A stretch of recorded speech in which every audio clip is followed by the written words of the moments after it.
They say there are no real surprises left in wrestling. That veteran fans, the ones who've been watching for 20, 30, even 40 years, have seen it all. They say in the age of the internet, with all the spoilers and inside scoops, a genuine out-of-nowhere shock is impossible. Well, they were wrong. What if one night, one man, and one single moment could shatter everything we thought we knew about WWE's most dominant story? A debut so massive it didn't just introduce a new player, it flipped the entire chessboard, leaving a dynasty in ruins and the entire fan base speechless. Now, this didn't actually happen. But in the world of wrestling, the best stories are often the ones we imagine. So today, we're not just recapping history. We're fantasy booking a moment that should have happened. We're breaking down the hypothetical debut of one of the most legitimate athletes in the world, Jeff Cobb, at Backlash 2025. We'll analyze why his arrival, under the name JC Mateo, would have been the single biggest WWE moment of the year and how it would have completely torched the landscape of the Bloodline forever. This is the story of the debut that could have and should have been. To understand the size of our fictional explosion, you have to understand the very real powder keg it was built on. Let's set the stage for our what-if scenario. Imagine that by the time Backlash 2025 rolls around, the Bloodline is a fractured empire. The original tribal chief, Roman Reigns, has been on a long, almost mythical break from WWE since his historic loss at WrestleMania. In his absence, a power vacuum didn't just form, it festered. Into that void has stepped Solo Sikoa. No longer just the silent enforcer, Solo has seized control, claiming the title of tribal chief for himself. But his version of the Bloodline is different. It's colder, more ruthless, and built on fear instead of loyalty. He's forcibly brought in Tama Tonga and Tonga Loa, creating a unit held together by pure intimidation. And then there's the wild card, the Samoan werewolf, Jacob Fatu. Fatu's real-life WWE debut in 2024 was a genuine shockwave. He arrived not as a follower, but as a force of nature, an untamed beast of aggression that even Solo seemed to have trouble controlling. This isn't the disciplined, unified family from Roman's era. This is a gang of sharks, circling each other, just waiting for the first sign of weakness. Now, for our fantasy scenario, let's add one more layer of tension. Imagine that just before Backlash, Jacob Fatu had captured the United States Championship, only to lose it to his own cousin, Solo Sikoa, at Night of Champions. This wouldn't just be a title change, it's a power play. Solo doesn't just want the gold. He wants to prove that Fatu, the unchained monster, is still beneath him. This would create a simmering, toxic resentment between the two most dangerous members of the group. So, that's our stage for Backlash 2025. Solo Sikoa, the self-proclaimed chief, walks in as the United States champion. He's set to defend his title in a chaotic fatal four-way match, and in that match is his volatile cousin, Jacob Fatu, the man he just took the title from. The tension isn't just a storyline, it's the entire foundation of the match. The new Bloodline is a house of cards, and every fan watching knows it's one gust of wind away from total collapse. They just have no idea where that wind is coming from. All right, so picture this. Backlash 2025. The main event is the fatal four-way for the United States Championship. The match is pure anarchy, just like we all expected. Bodies are flying everywhere. Alliances are forming and breaking in seconds. The ref has completely lost control. Towards the end of the match, Jacob Fatu is on an absolute tear. He's taken out the other two guys on the floor and now stands face-to-face with the champ, Solo Sikoa. The crowd is on its feet. This is it. This is the stare-down they've been waiting for. The cousins lock eyes, and all that resentment over the title and the leadership battle is boiling over. They start trading shots, stiff, heavy blows. Fatu gets the upper hand and hoists Solo up for a Samoan drop, but suddenly Tama Tonga and Tonga Loa hit the ring, jumping Fatu from behind. It's a fatal four-way, so there's no disqualification. It's a straight-up mugging. Solo watches with a cold, calculating smile as his guys beat down his own family. He planned this. He proved his point. Fatu is just another soldier to be put back in his place. Solo directs traffic, ordering Tama and Tonga to hold Fatu up. He stalks his cousin, ready to deliver the final humiliating Samoan spike. He winds up, the crowd is booing, and just as he lunges forward, the lights in the arena cut to black. Total darkness. For a few seconds, there's nothing but confusion. Then, a single unfamiliar guitar chord rips through the arena. It's not a theme song anyone recognizes. On the giant screen, 3 letters flash in a stark, blocky font. JCM. The lights snap back on, but they're now a deep, menacing red. And standing in the ring, right between Solo and the beaten-down Fatu, is a man no one saw coming. He's built like a tank, a fire hydrant with a head. He's wearing simple black trunks, and his face is a mask of pure, stoic intensity.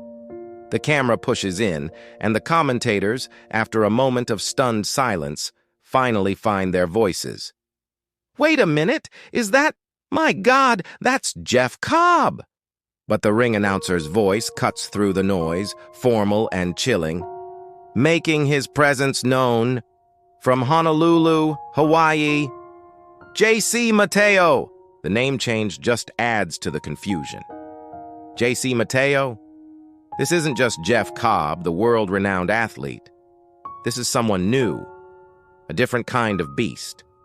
Solo Sikoa is frozen, his brain trying to catch up. Who is this guy? Is he with them? Against them?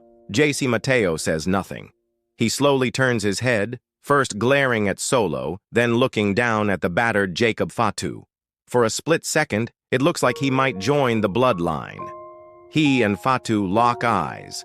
Then, in a movement so fast it's almost a blur, JC Mateo explodes forward, through Fatu, and nearly decapitates Solo Sikoa with a lariat that turns the champion inside out. The crowd erupts in a sound of pure, unadulterated shock. Tama Tonga and Tonga Loa charge in, but Mateo meets them head-on. He catches Tama in mid-air and flips him with a devastating belly-to-belly suplex. Tonga Loa gets snatched into a gut wrench and is launched overhead like he weighs nothing. Mateo then turns his attention back to Jacob Fatu. He yanks the big man to his feet, looks him dead in the eye, and then shoves him aside with pure contempt. He's not here to save anyone. He's here to make a statement. He stands tall over the wreckage of 3 bloodline members, his expression never changing. He picks up the United States Championship belt, not with desire, but with disdain. He drops it on Solo's chest. The message is clear. This trinket is beneath me. The real prize is destruction. In 90 seconds, JC Mateo didn't just debut. He established himself as a lone, destructive force of nature, an apex predator who sees the entire bloodline faction as nothing more than prey. He didn't realign anything. He simply broke everything. So, why would this fantasy moment hit so hard? Why would this be the debut that gets those jaded, long-time fans leaping out of their seats? Because it would have worked by breaking 3 unwritten rules of modern wrestling debuts. First, it spits in the face of the spoiler era. For years, fans have been trained to expect leaks. A big name's contract is up? We know about it. They're spotted in the host city of a pay-per-view. It's all over social media.